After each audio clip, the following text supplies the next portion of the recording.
Welcome to Fairyland, a place so busy even the butterflies wear watches. But look, here comes Zarabelle, the tiniest fairy with the biggest heart. While others zoom, she zips a little slower, just to listen to the flowers giggle and the breeze whisper secrets. Can you imagine that?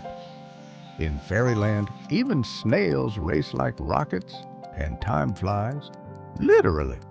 But Zarabelle, she sees something no one else does. Everyone is zooming through life. No one's stopping to say, "Hello, sunshine," or "Wow, what a petal." Do you ever feel the world spinning too fast too?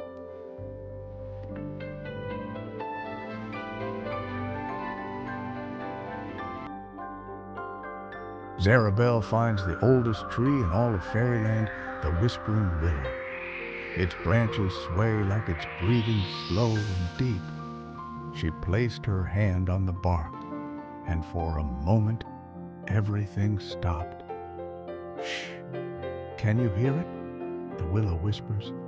"Even magic needs a moment to breathe." With a new sense of calm, Zarabelle fluttered to the quiet side of the forest where Tickletooth, the gnome, lived. His tiny wooden cottage was filled with gears, clocks, and teacups that always poured at the right time. Inside, all the clocks had stopped. "Funny, isn't it?" he chuckled. "Without ticking, I finally heard the birds." Zarabelle sat with him in silence, sipping berry tea. It was nice.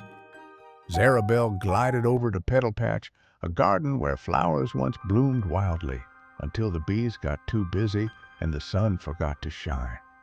Now, everything was still, the air, the petals, even the wind, and yet a single daisy began to bloom, slowly but proudly. It hadn't been rushed. It had just waited for the right moment. Zarabelle smiled. Maybe magic needs time too. And in that stillness, the garden felt alive again.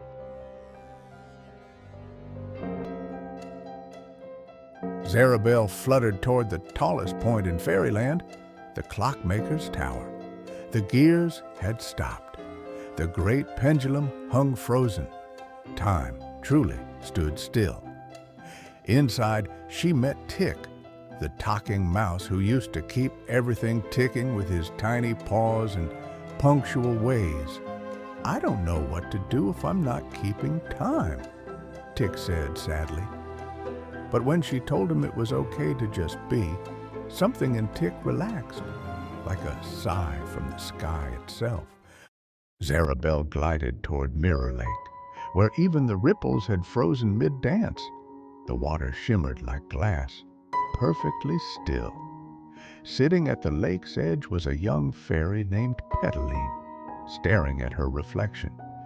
"I always rush," Petaline whispered. "Today I looked, and I saw myself really smile for the first time." Zarabelle joined her, their reflections gazing back. Not just fairies, but beings present, peaceful, real. As the sun reached its peak, the clock finally ticked again, not with urgency, but with ease. Fairyland didn't go back to being busy. Instead, it stayed gentle, thoughtful, still a little slower. Time hadn't stopped to punish them. It had paused to remind them. Everyone remembered what it felt like to truly be, and that made all the difference.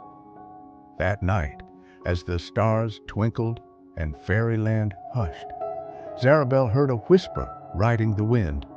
It said, "Thank you." She knew then this pause had planted something magical, not in time, but in every heart. And maybe, just maybe, the magic was in simply being here.